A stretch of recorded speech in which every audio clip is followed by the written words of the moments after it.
tous pour cette classe sur le Srimad Bhagavatam. On va continuer la lecture du chapitre 7 du 3e chant et nous en sommes au verset 15.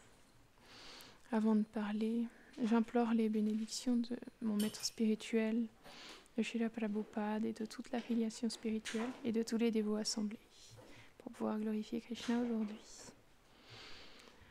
Om Namo Bhagavate Vasudevaya.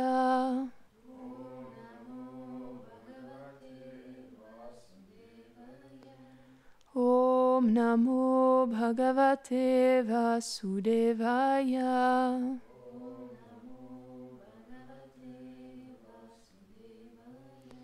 Om Namo Bhagavate Vasudevaya.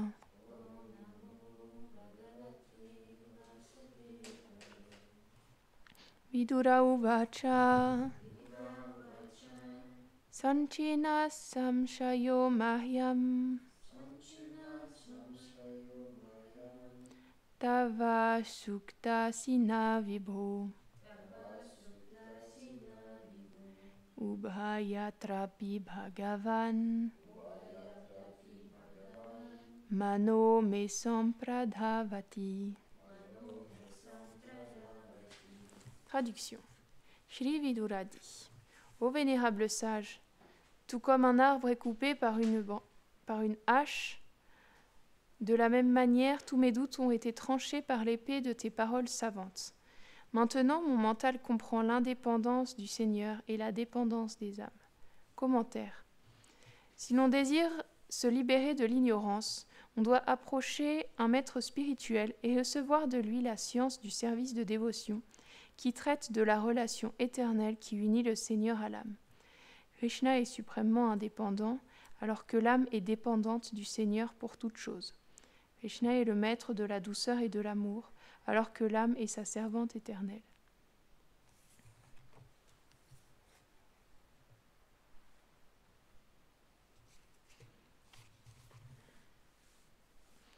Om Gyanatimirandasya Gyananjana Sharakaya Chakshurun Miritam Yena Tasmai Shri Gurave Namaha.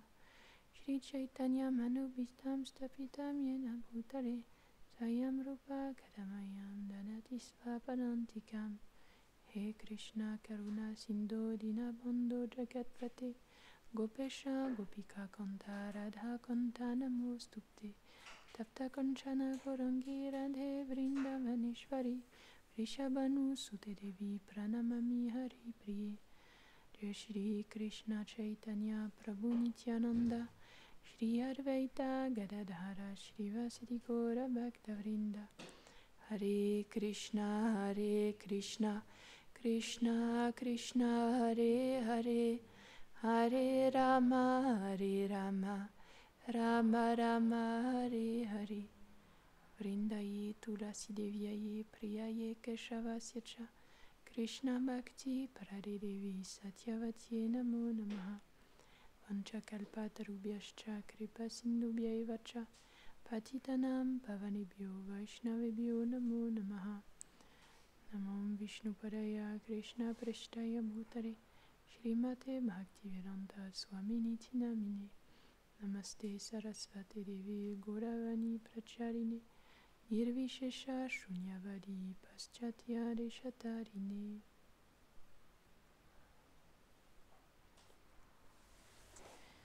Dans ce verset, donc, c'est Vidura qui parle et qui compare les paroles pleines de connaissances de Maitreya Rishi à une épée tranchante. Parce que, grâce à cette épée, tous ces doutes ont été tranchés. C'est comme... la connaissance, elle nous permet de trancher tous les doutes et d'écarter l'ignorance finalement, les illusions qu'on a. Grâce à la connaissance, on peut se rendre compte de la réalité et de ce qui ne l'est pas. Et alors que quand on essaye de nous, par nos propres moyens, de faire des hypothèses sur les vérités de ce monde, alors on spécule beaucoup. On peut voir ça Même, je sais pas, dans la science actuelle, il y a beaucoup ça, par exemple, où on va essayer de comprendre la nature qui nous entoure par nos propres moyens. Et du coup, on va comme essayer de chercher par rapport à ce qu'on voit, et on va chercher la cause de ce qu'on voit. Et du coup, ça peut entraîner beaucoup d'erreurs.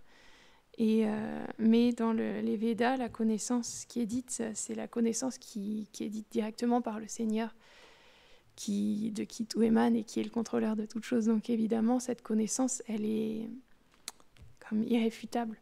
On peut se dire que oui, non, l'âme, elle peut être indépendante. On peut se le dire. On peut se faire croire que l'âme, elle est indépendante, mais c'est pas la vérité. L'âme, elle reste dépendante éternellement du Seigneur. Elle est faite pour avoir une relation avec le Seigneur. Et l'indépendance qu'on a, c'est juste une illusion. C'est comme un compromis qui est fait pour qu'on puisse expérimenter ce qu'on a le désir d'expérimenter. Mais c'est comme... on peut dire que les ultraviolets, ça n'existe pas, mais ça existe quand même. Enfin, c'est les choses, les faits sont là. Et de la même manière, dans ce verset-là, il dit que l'âme, il comprend l'indépendance du Seigneur et la dépendance des âmes. Et donc, cette chose-là, elle est... Lorsque Maitreya, il parle à Vidura, parce que Vidura est dans une situation particulière, parce que c'est un grand dévot du Seigneur, Vidura, mais dans cette situation-là, ça permet d'enseigner aussi les âmes qui sont conditionnées dans ce monde. Et donc il y a tous ces arrangements qui sont faits par le Seigneur. Et il semblait avoir des doutes. Et ces doutes-là, ils sont tranchés complètement par la connaissance que Maitreya Rishi lui partage. Et de cette manière-là, le maître spirituel, quand il parle de cette manière-là, il tranche aussi les doutes du disciple et lui permet de pouvoir voir la vérité. C'est pour ça qu'on dit qu'il... c'est aussi comparé comme un baume qui permet aux yeux de voir, comme si on avait des yeux qui étaient malades, parce que c'est un peu la vérité, on a des yeux qui sont malades, parce qu'on est comme illusionné. On prend la matière pour la réalité. Et donc le maître spirituel, les Vaishnavas, ils viennent pour soigner ces yeux qui sont malades et pour nous permettre de voir ce qui est vraiment la réalité. Et qu'est-ce que la réalité? C'est que tout ce monde-là, finalement, il est juste temporaire. C'est juste un lieu où on réside pendant quelque temps et on sera amené à le quitter. Mais la condition réelle de l'âme, elle n'a rien à voir avec cet endroit-là. Et la condition réelle de l'âme, elle est éternellement liée au Seigneur suprême. Elle est éternellement dépendante de lui. Donc, comme il est dit dans ce verset, elle est une éternelle servante du Seigneur suprême. Et tout ce qui est expérimenté dans ce monde, on parle souvent de ça, c'est juste un rêve. C'est juste des expériences qui sont apposées sur l'âme, mais qui ne peuvent pas vraiment la toucher. C'est dit dans la Bhagavad Gita que le feu ne peut pas brûler l'âme, l'eau ne peut pas la mouiller, aucune arme ne peut la trancher. Elle est au-delà de toute...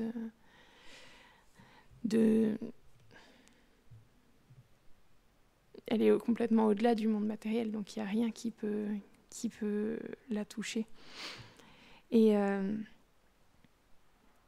donc,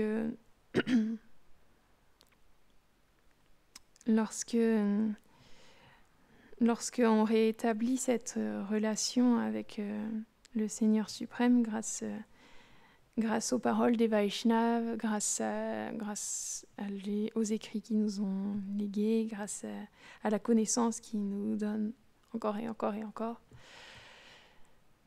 eh bien, ça fait que cette relation avec le Seigneur, elle peut s'éveiller. Et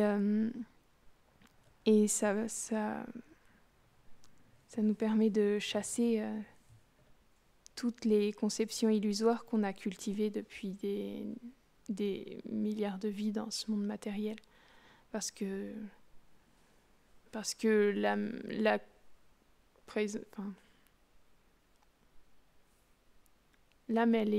l'âme conditionnée, elle est depuis des temps immémoriaux dans ce monde matériel. Elle est passée par toutes les espèces vivantes, elle a vécu toutes les expériences possibles et inimaginables.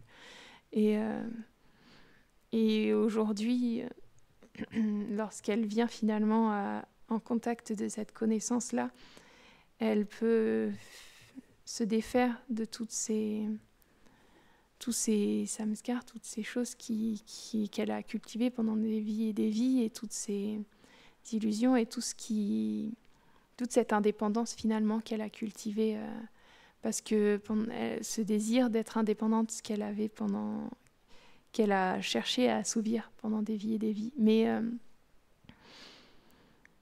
on se rend compte que finalement c'est pas ça c'est pas pour ça qu'on est fait, parce que si on était fait pour ça, on serait heureux dans ça.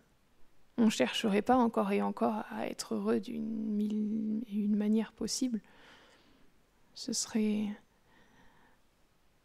serait comblé, mais c'est pas le cas, parce que on cherche encore et encore des milliers de façons d'être heureux. On invente toujours des nouvelles inventions, on cherche toujours plus de confort, plus de... Je sais pas, on essaye de chercher c'est quoi notre monde idéal, et même à ce prix-là, à quel prix à quel prix on essaye de faire un monde idéal, au prix de la vie de milliards d'êtres vivants, comme Gorananda en parlait hier, au prix du bien-être de la planète, la Terre, parce qu'on l'exploite juste pour notre satisfaction personnelle. Mais Bhumi, c'est une servante de Krishna. Elle n'est pas faite pour qu'on l'exploite juste pour notre plaisir. Et donc ça fait qu'il y a tellement de dérèglements aujourd'hui et tellement de conflits. Et juste parce qu'on a ce désir d'expérimenter ce que c'est que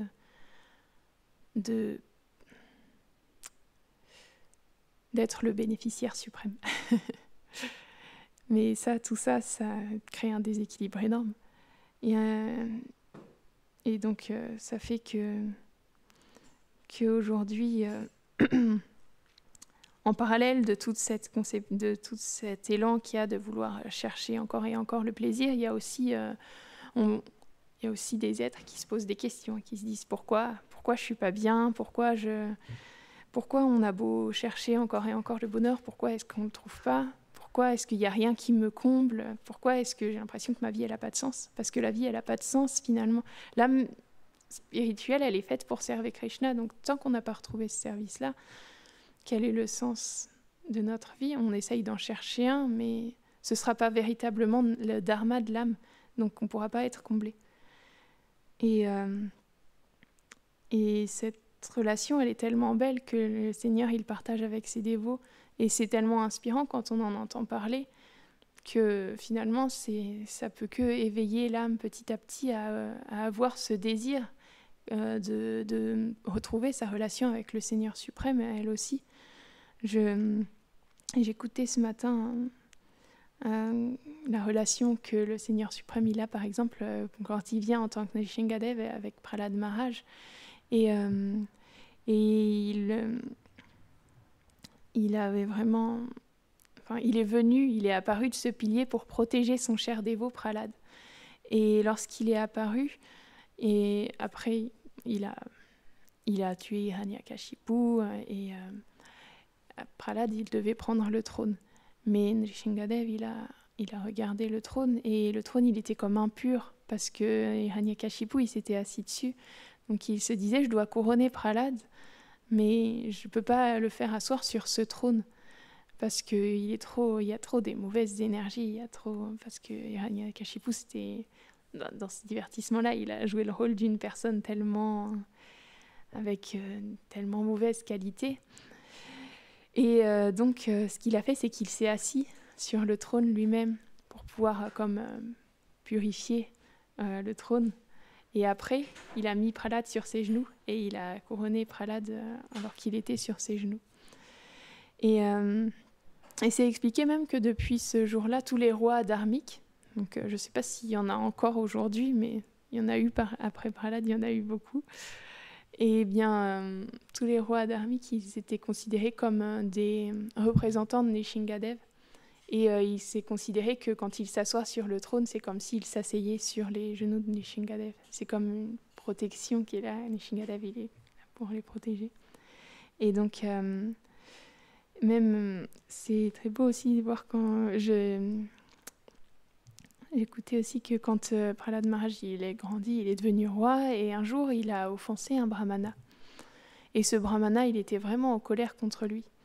Et il l'a maudit. Il lui a dit « Puisque tu m'as offensé, puisque tu m'as insulté, eh bien, tu vas perdre toutes tes vertus, toutes tes qualités, tu vas les perdre. » Et Prahlad Maharaj, il se sentait vraiment mal de ça, mais il a accepté la malédiction du brahmana.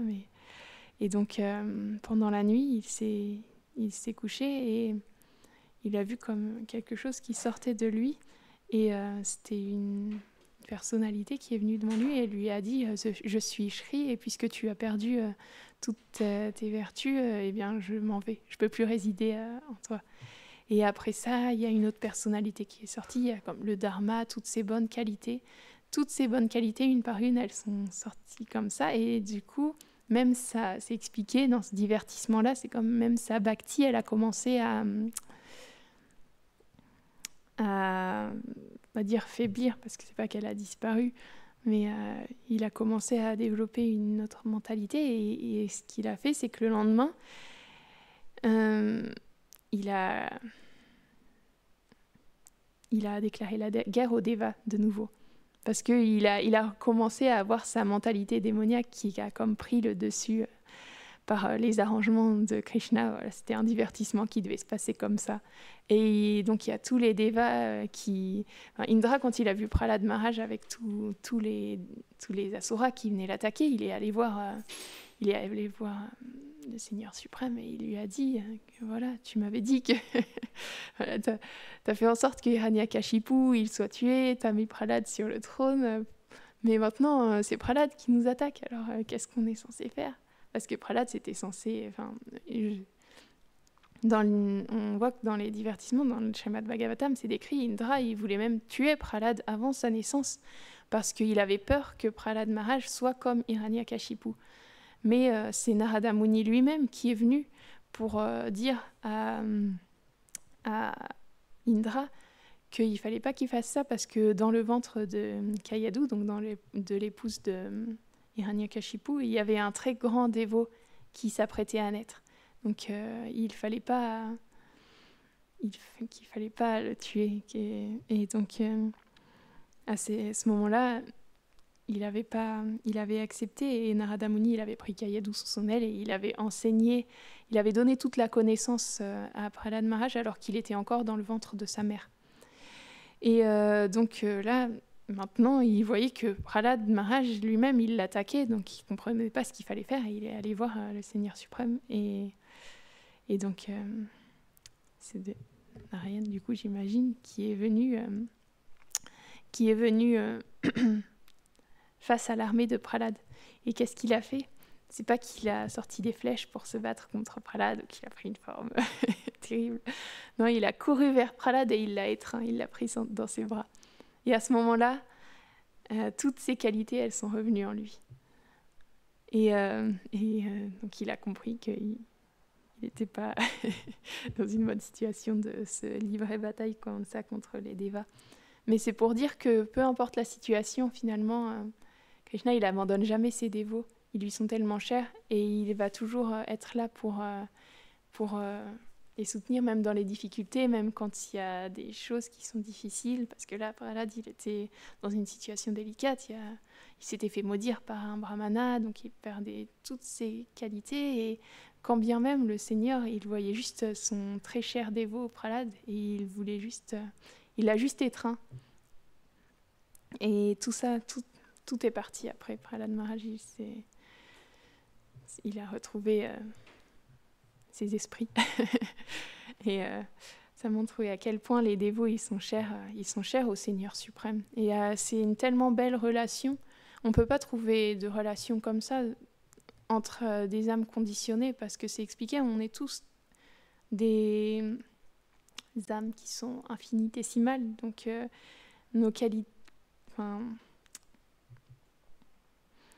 les âmes spirituelles, c'est comme elles sont de la même constitution que le Seigneur suprême, mais dans une quantité extrêmement infime. Et elles sont faites pour relationner éternellement avec le Seigneur suprême. Donc quand deux âmes conditionnées, elles essayent de relationner entre elles en sortant le Krishna du tableau, bah, il ne peut pas y avoir de satisfaction, parce que, enfin, il ne peut pas y avoir... Finalement, ça peut qu'apporter de la frustration, parce que c'est pas comme ça que ça marche. C'est comme si compare souvent, les âmes spirituelles, c'est comme des petites étincelles qui sortent, et le Seigneur suprême, c'est comme le feu.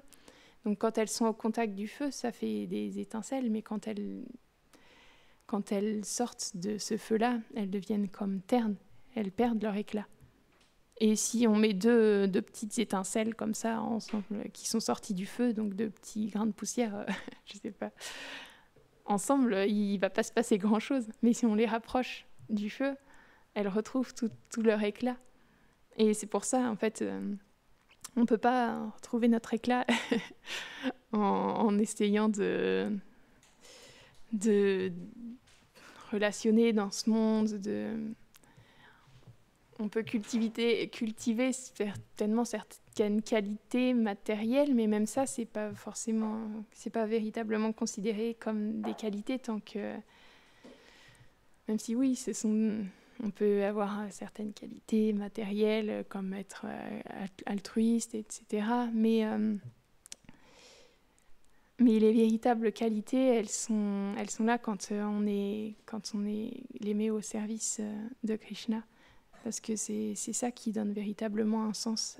C'est expliqué à un corps, c'est pas vraiment... Enfin, c'est même dit dans le Srimad Bhagavatam qu'une personne qui ne sert pas le Seigneur suprême, son corps, c'est comme un cadavre, finalement. Ils disent les oreilles, ce sont comme des soufflets, et c'est comme... ce corps-là, il est fait pour être utilisé pour servir Krishna. Donc tant qu'on ne le sert pas, finalement, il n'est pas vraiment utilisé comme pour ce pourquoi il est fait. Et c'est pour ça que même c'est dit dans souvent Prabhupada, il disait, quand il parlait des personnes qui avaient telle ou telle mentalité, de vouloir être heureux, on va dire, dans cette vie matérielle, il disait rascal. Donc on traduit ça comme vaurien plutôt en français. Enfin, c'était une parole assez sévère. Et un jour, il y a quelqu'un qui lui a demandé, mais pourquoi est-ce que vous dites que nous sommes des rascals, des vauriens, Et il lui a dit, mais c'est pas moi qui dis ça, Krishna. Parce que dans la Bhagavad Gita, il dit Mudha, les personnes qui ont cette mentalité-là, ce sont des Mudha, donc des personnes comme des rascals, on dit, mais ça n'existe pas, rascal en français, c'est un anglicisme, mais bon. Mais c'est Krishna qui dit ça parce que c'est la connaissance qui est comme ça, donc si vous êtes comme ça, à ce moment-là, Krishna, il dit que vous êtes Mudha. Mais finalement, cette connaissance-là, elle n'est pas faite... quand on la comprend d'une bonne manière, c'est pas fait pour...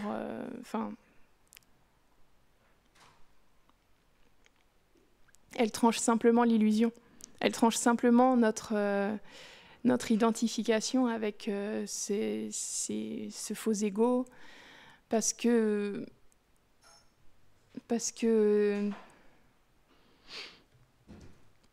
on se rend compte que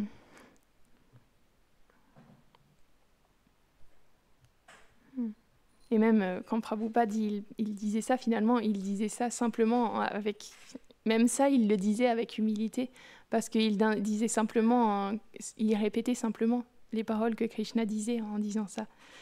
Et donc tant que l'âme elle est comme détachée du Seigneur, elle me paraît comme elle est comme un insensé finalement, qui cherche, qui cherche de l'eau dans le désert.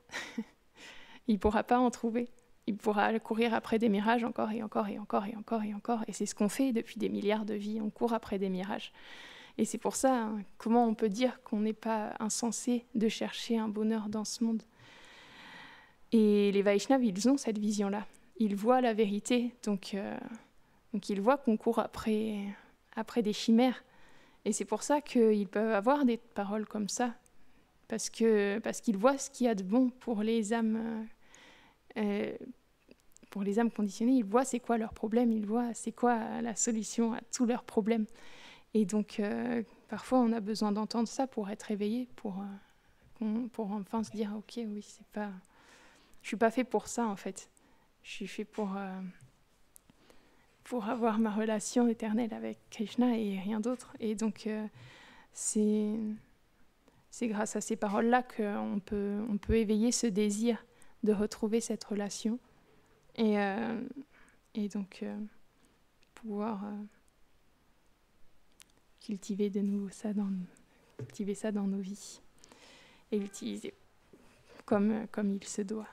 Donc, c'est ce que je voulais partager avec vous aujourd'hui. Jai Shrimad Bhagavatam Ki Jai. Tagore Premanandi Hari Bol.